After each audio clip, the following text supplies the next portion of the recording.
free will. Do we truly have it, or is it just an illusion within ourselves? Now, every choice you make, every action, every decision, are you truly in control, or are you just following a chain of causes you can't see? Now, philosophers, scientists, thinkers, they've debated this for centuries, and today I'm going to break it down because to make a claim onto whether free will exists or doesn't exist is baseless because we don't know what free will is to this day. Philosophers has been debating this for centuries to this day. So here's my take on it, and that it doesn't exist. We'll go with a universal definition of what free will means. Free will is the ability to make choices independently of external constraints or predetermined causes. So, in simple terms, when you decide you are the origin of your actions without any influences. But here's the question, is that even possible? Because determinism says every event, including human actions, is caused by prior event, following the laws of nature. So think of it like this. If R equals to Q, if R happens, then Q follows, and Q becomes the cause for the next event, and so on. Now, this chain of cause stretches back to before you were born, your genetics, your upbringings, your environment, none of which you can choose. So when you decide, it feels free, but in reality, it's the inevitable outcome of a prior cause. So your sense of freedom maybe just be a perception of being at the front of a line that started long before you.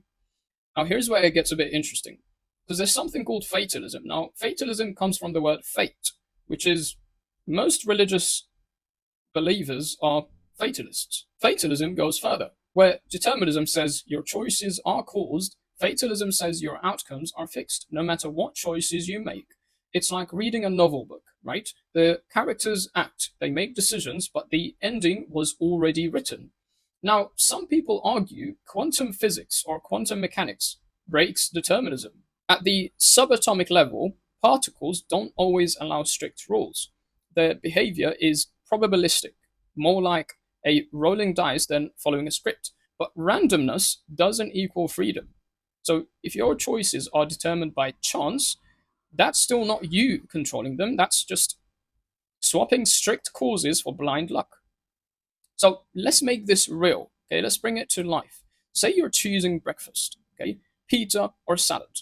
You might say, if I choose salad, even though I wanted pizza, that proves free will. But here's the catch, it doesn't.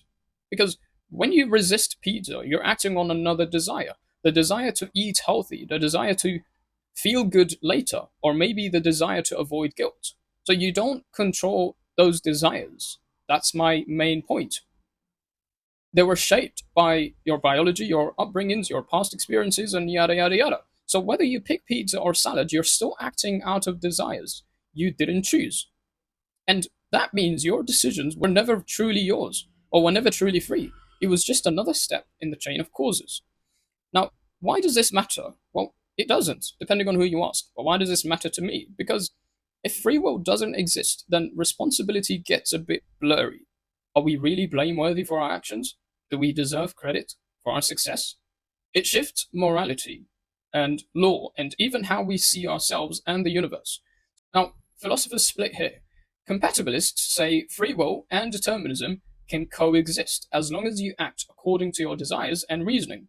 So you're free even if those desires have a cause. While incompatibilists say true freedom is impossible in a determined universe. Either everything is caused or you're truly free. But you can't be both because it cancels each other. Especially if you believe in determinism, then it goes all the way. You can't half-ass it. And that could be the truth. Maybe not, maybe yes. Freedom could be an illusion. We feel like we're choosing, but our genes, our environment, and past experiences shaped those choices long before we even become aware of them. So feeling free isn't proof of freedom, it's proof of perception. Now let's put this into practice. Okay, let me ask you a question. If I were to offer you two ice creams, okay, a chocolate ice cream and a vanilla ice cream, which one would you choose?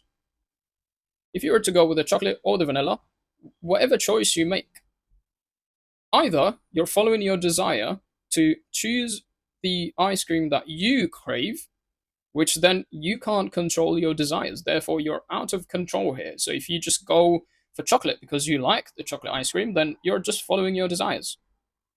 You can't control your desires. You can't choose to want a chocolate ice cream. You can't choose to want a chocolate ice cream over a vanilla ice cream. You can't choose that. It's out of your control. But you still went ahead and decided to take the chocolate ice cream. That does not prove free will. Now let's swap. Let's say you were to choose the vanilla ice cream over the chocolate ice cream, knowing very well that you would rather the chocolate ice cream more than the vanilla ice cream.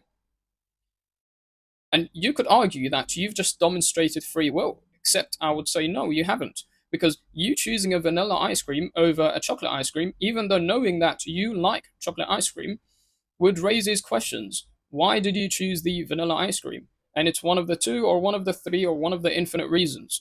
One of the reasons could be your desire for a healthy lifestyle over the chocolate, obviously, were stronger than the desire of having the chocolate ice cream. So here you're again following your desires.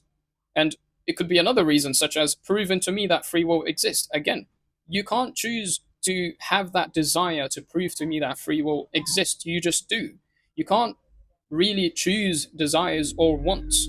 Another example would be, well, can we choose what smells, what perfumes we can find attractive? Let me challenge you. Let's say if I were to ask you to go and smell a trash bin and smell your favorite perfume, okay, which one would smell better? Your perfume would smell better over the trash bin. Now, did you make that choice? Did you choose that the perfume smells better than a trash bin, or did you just happen to like the perfume more than a trash bin? That's my argument. You can't decide what to like and what to go for. Every decision, every choice you make was already either predetermined or influenced by upbringings, um, deeper desires or wants of some sort, none of which you can control. But either ways, I am not a determinist. I'm not a determinist. I'm not a compatibilist. I'm simply just skeptic. So I will question until I find an answer. So if you think you can convince me, feel free.